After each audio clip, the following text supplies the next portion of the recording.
Hello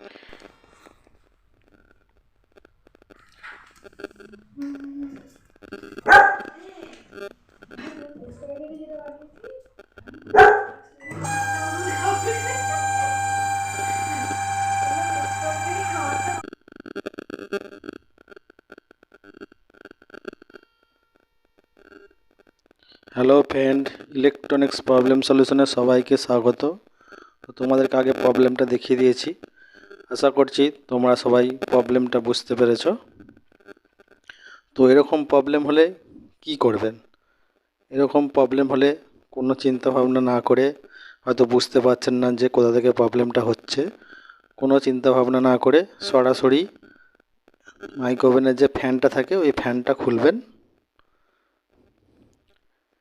ফ্যানটা খুলে কিভাবে কি করবেন সেটা এই ভিডিওর মধ্যে দেখিয়ে দেব।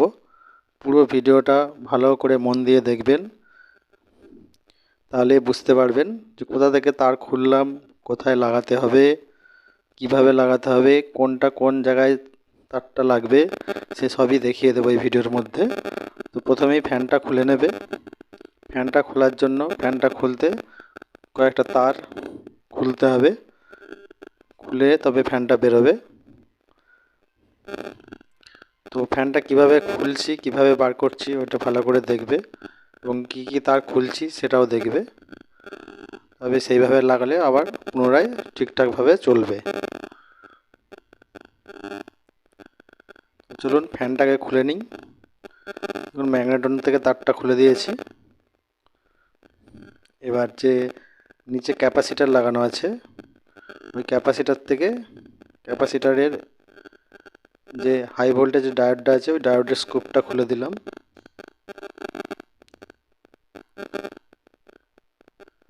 ডায়োডের স্কুপটা খোলা হয়ে গেলে ডায়োডের মধ্যে তারগুলো খুলে দেবো, তবেই ফ্যানটা ওখান থেকে বেরোবে, নাহলে আটকে যাবে। দেখুন আটকে যাচ্ছে, দেখুন আর বেরোচ্ছে না, আটকে যাচ্ছে তারে। তো ওই তারগুলো সব খুলে দেবো।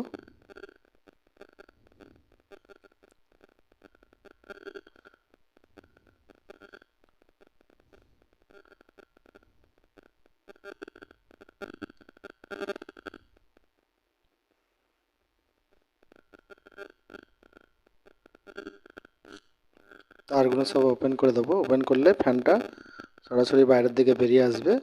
ব্যাস এই পর্যন্তই থাকবে। এবার এখান থেকে ফ্যানটা খুলে নেব। ফ্যানের মোটরটা খুলে নেব। প্রথমে ব্লেডটা টেনে খুলে নেব।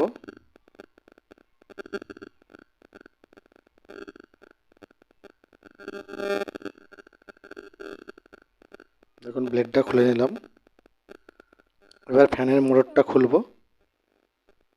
তো বন্ধুরা, এরকম প্রবলেম হলে কিছু চিন্তা ভাবনা না করে সরাসরি ফ্যানের মোটরটা খুলবেন। খুলে আমি যেইভাবে সার্ভিসিং করছি ওইভাবে করবেন, তাহলেই আপনার প্রবলেমটা সলভ হয়ে যাবে।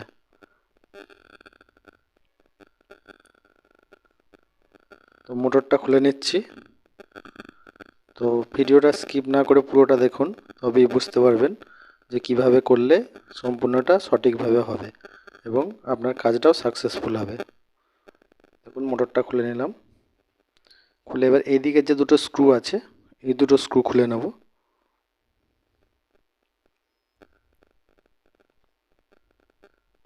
এই দুটো স্ক্রু খুলে নেওয়ার পর পুরো স্প্যান্ডেলটা এবং ভেতরের যে রোটারটা আছে রোটারটা পুরোপুরি বের করে নেব। বের করে নিয়ে পরিষ্কার করে তেল দিয়ে পুনরায় এটাকে সেট করব। তো কিভাবে করছি সেটা ভালো করে মন দিয়ে দেখবে, তবে এরকম প্রবলেম হলে ঠিক করতে পারবেন। অনেকে বুঝতে পারে না যে এই প্রবলেমটা কোথা থেকে আসছে। সাইরেনের মতো আওয়াজ হয়, এই সাইরেনের মতো আওয়াজটা কোথা থেকে আসছে, যেন মনে হবে বাঁশি বাজছে মাইক্রো ওভেনে। তো কোথা থেকে আসছে সেটা তোমাদেরকে ভালো পরিষ্কার করে সার্ভিসিং করে দেখিয়ে দিচ্ছি। এইভাবে সার্ভিসিং করবে, তাহলেই প্রবলেমটা পুরোপুরি সলভ হয়ে যাবে। তো দেখুন সম্পূর্ণ রোটারটা খুলে বের করে নিলাম। এইখানটা ময়লা আছে, ওই ময়লাটা হাতে করে পরিষ্কার করে দেবো। যদি বেশি ময়লা থাকে তাহলে কাপড় দিয়ে ভালো করে পরিষ্কার করে নেবেন।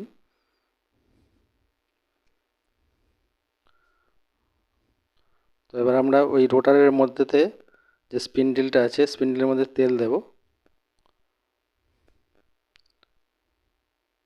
এটার মধ্যে বিয়ারিংটা আছে, বিয়ারিংটার মধ্যে তেল দেব।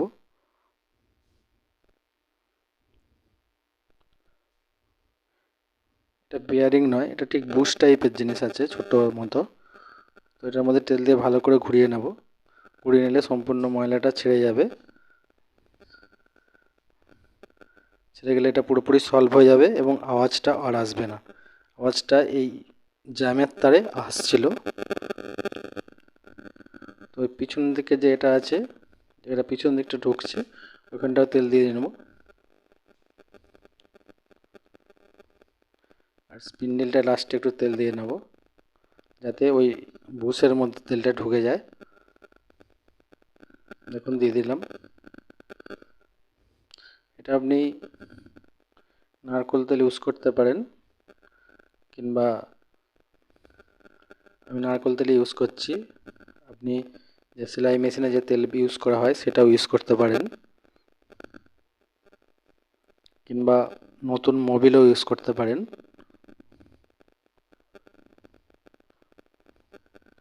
এবার যে দিকটা দেখবেন ভালো করে এটা বসিয়ে একবার দেখে নেবেন, নাহলে উল্টো হয়ে যেতে পারে। তো যে দিকটা দেখবেন এদিকটা আপনার পিছন দিক হবে, এদিকটা হচ্ছে সামনের দিকটা থাকবে। বসিয়ে নেবেন, বসিয়ে পিছন দিকে প্লাস্টিকটা দেবেন। এটা উল্টে এবার স্ক্রু দুটো টাইট করে নেবেন। স্ক্রু দুটো টাইট করে নিয়ে তারপর মোটরটা ওইভাবে সেট করে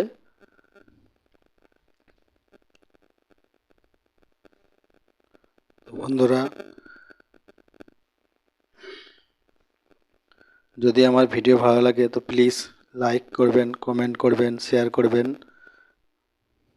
এবং বেশি বেশি করে শেয়ার করবেন, যাতে আমাদের এই চ্যানেলটা সবার কাছে পৌঁছে যায়।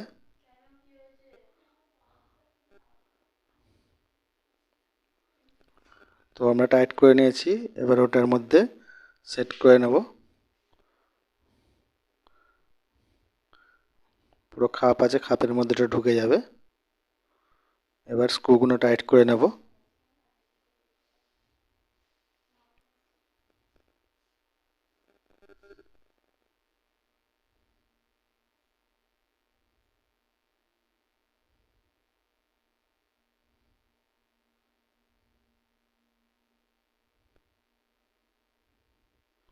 তো প্লিজ বন্ধুরা, যারা আমার এই চ্যানেলটিকে সাবস্ক্রাইব করেছেন তাদেরকে অনেক ধন্যবাদ, এবং যারা এখনও সাবস্ক্রাইব করেননি, যাতে আমার কোনো ভিডিও মিস না হয়ে যায় সেজন্য প্লিজ সাবস্ক্রাইব করে নিন।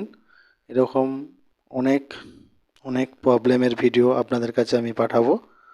তো প্লিজ সাবস্ক্রাইব করুন এবং পাশে থাকা বেল আইকনটি ক্লিক করুন এবং অল করে দিন, যাতে আমি এরকম ভিডিও ছাড়লে আপনাদের নোটিফিকেশানে চলে আসে এবং সেটা আপনারা খুব সহজেই দেখতে পান এবং সহজেই কাজ করতে পারেন। তো যারা সাবস্ক্রাইব করেছেন তাদেরকে বহুত বহুত ধন্যবাদ, এবং যারা এখনও করেননি তারা জলদি জলদি সাবস্ক্রাইব করে নিন। তো এবার ব্লেডটা লাগিয়ে নিলাম। এবার এটাকে টাইট করব। নিচের দিকটা আগে ঢোকাবো, তারপর ওপর দিকটা ঢোকাবো। নিচের দিকের ক্লিপটা দেখুন ওর মধ্যে ঢুকে যাবে।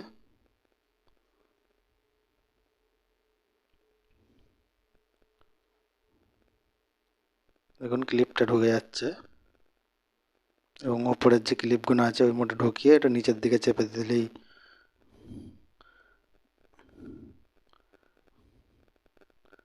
নিচের দিকে চেপে দিলাম। দিয়ে এবার এখানে স্ক্রু টাইট করে দেবো দুটো।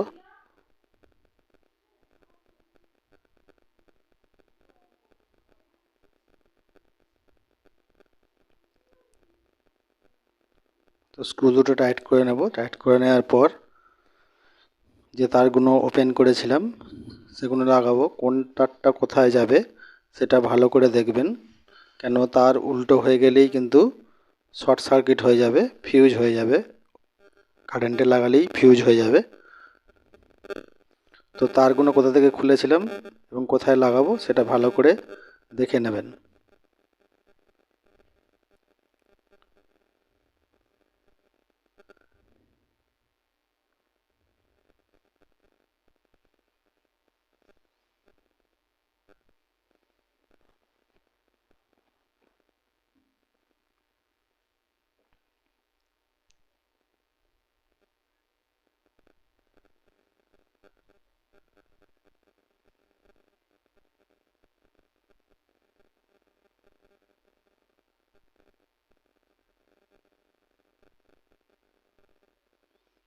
তো আমরা স্ক্রু দিয়ে পুরো ফ্যানটা সেট করে নিয়েছি।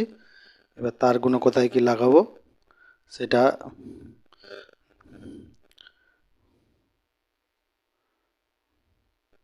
প্রথমেই আমরা যে হাই ভোল্টেজ ডায়োডটা যে আছে ক্যাপাসিটরের একটা পিন থেকে লাগানো থাকে সেইটা আগে বডির সঙ্গে স্ক্রু দিয়ে টাইট করে নেব। এইটা অবশ্যই টাইট করবেন, ভুল করবেন না। এটা না টাইট করলে কিন্তু আপনার মাইক্রো ওভেন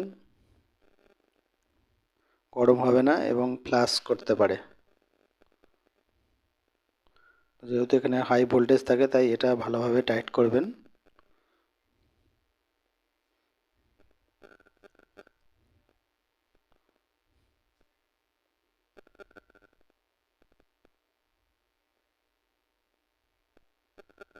এটা ভালো করে টাইট করে নিয়েছি। এবার দেখুন এটা হচ্ছে ম্যাগনেটনের তার। যে তারটা ম্যাগনেটনে গেছে সেই তারটা যেই পিনে আপনার হাই ভোল্টেজ ডায়োডটা লাগানো আছে ওই পিনের মধ্যে লাগবে।